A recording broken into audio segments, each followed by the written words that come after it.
Are you clicking, pressing and trying to launch the GTA 5 game, but anything does not work? The game would not launch.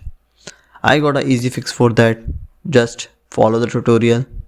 First open the game location and then search for script hook V on the Google. Open the first link and scroll down and click on the download. Once the file is downloaded, open that file and you have to copy these three files from it and place it on the game location. After it, open the args file and copy this text from here. Close this file and go to the command line.txt and paste it here. Save it.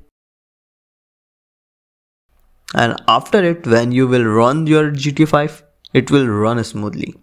Thank you so much for watching this video. If this video helped you, don't forget to click like and subscribe the channel.